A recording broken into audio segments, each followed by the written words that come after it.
Whoopee, the internet men have gone and they've restored part of the internet. At least the router. They changed the router and that helped. And that means I can probably upload this without having to wait 3 hours. So let's get started. I'm going to be talking about the anti-Semitic riots going on in Columbia University in New York. As I speak, no doubt. I'm Graniopteryx.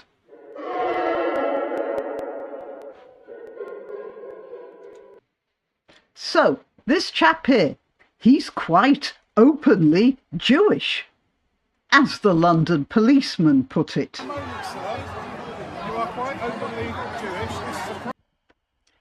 He is a student at Columbia University, and he's talking about the riots that are going on there and some of the more despicable things that are happening to Jewish students in that university. He is supposedly an intelligent person. He's a PhD student in biology with a speciality in neurobiology.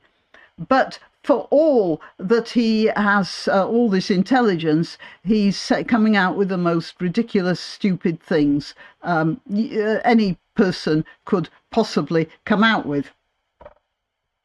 Now, I'm talking about him because it's happening in Britain as well. And I'm not talking about Jews here. You see, because what this guy does is he talks about what's going on. He talks about how terrible it is. He actually understands why it's happening. And then he starts apologizing for being Jewish, basically.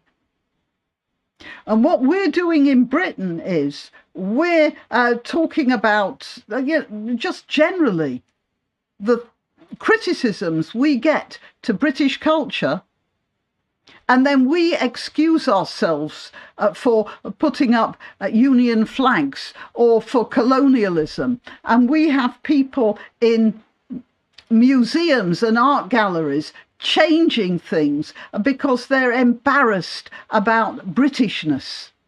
And so they're putting up substandard artworks because they're not British. And it's the same thing. So I want you to pay attention to this fellow simply because it's a problem we're having throughout the Western world. So let's hear what he has to say about what's going on in Columbia University. I've heard explicatives that I do not want to say on this program. I think he means expletives.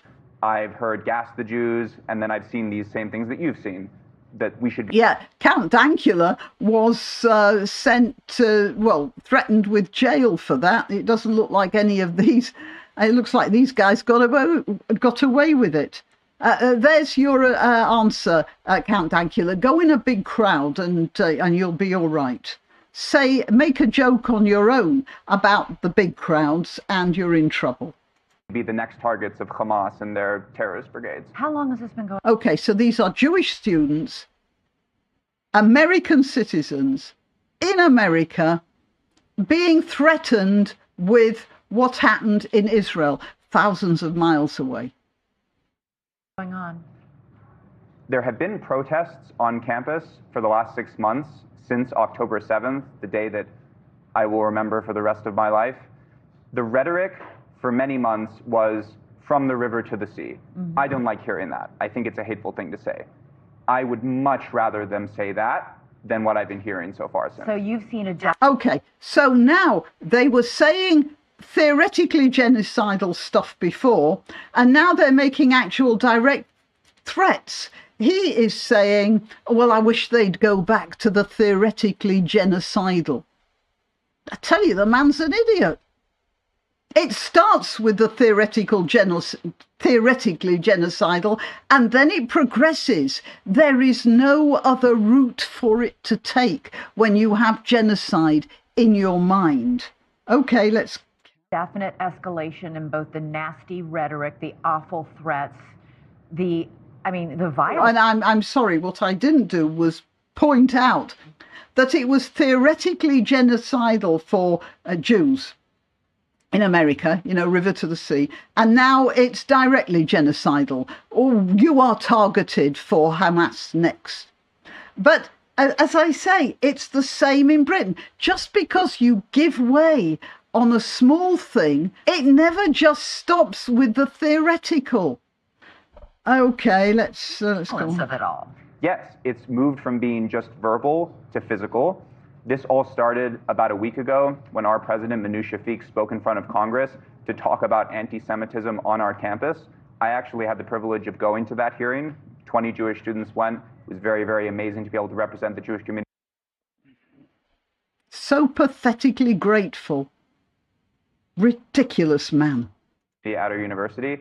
I think it's very telling that only when the president was going to speak on the experience of Jewish students did it escalate, and only when she was not there, this started to happen the way that it did. So you draw a link between her appearance on Capitol Hill last Wednesday and her vow under a tough grilling from Congressman Elise Stefanik, who represents the state of New York. Yes. Her vow that we would not tolerate anti-Semitism, and then the crackdown they sent in the NYPD, and for the first time in 50 years since the Vietnam War, to arrest these protesters. That seems to have escalated things rather than ending them. I think that many of the protesters think that addressing anti-Semitism is actually a threat to their cause. Right. And there he got it absolutely right. He thinks that when they start addressing anti-Semitism, that's a threat to their cause. So they started to double down. And that's what it's all about. It isn't about Palestine or Israel or anything else. It's about anti-Semitism. These people are using anti-Semitism as a wedge to get into and break up Western liberal civilization. This is the entry point. As has been noted by many others, it never just stops at the Jews. And as there's a saying in the Middle East, we start with Saturday, but no, first comes Saturday and then Sunday. It won't stop with the Jews. If they removed all the Jews tomorrow, it would just move on. I think we all know that. But this guy doesn't. Even though he has actually nailed down the problem, then he comes out with the most stupid thing. Yeah, okay, stupid. Here we are. I'd like to say one thing. I have a tremendous amount of compassion for the people of Palestine, for the people who are living in Gaza and are enduring this violent war. They are enduring a violent war because they started it. And look at that, where I stopped it. Face is a picture there, isn't it? I don't like to crop these things, and a lot of people in their thumbnails, they take faces at just the wrong point and put it up there. I think that's very unfair, but stopping that here is actually not entirely unfair, because he looks like an idiot and he is acting like an idiot. He is apologizing for being Jewish. He has absolutely no power at all to stop what's going on in Israel and Gaza right now. He has nothing to do with it. He's a biology student at Columbia University. There is absolutely no need for him to apologize. But he isn't alone in this ridiculousness. It's happening all over. Look at this. How British museums are reckoning with their colonial pasts. And this was another thing from a publication called Art UK. It's just apologising for being British. The nation's oil paintings will have people of colour when there are people of colour who are being painted. It's not like every artist has suddenly decided, I'm not going to paint people of colour. And it's happening all over. We are apologising for what we are. We are apologising for things we have no control over, or never did have any control over. in our case, things in the past. In the case of that guy in a New York university, things happening in the Middle East. But it's all from the same thing. We are under attack from people who would like to see our civilization destroyed. Now, there are two sorts here. There's a Muslim element to it, and there's a left agenda element to it. And the left agenda think that they can replace these societies, and they're just going to have a free reign, and they won't, because the Muslims are more determined.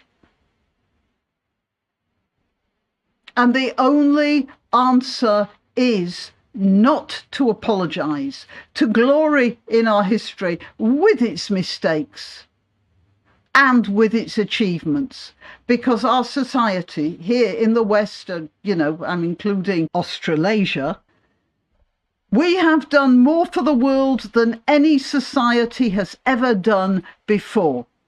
There have been other societies with golden ages and marvellous civilizations, but they have not improved the life of everyone on the planet. And that's what the Western civilization has done. Do not apologise and do not give way to people who would destroy that. And that idiot there at Columbia University, he was giving way.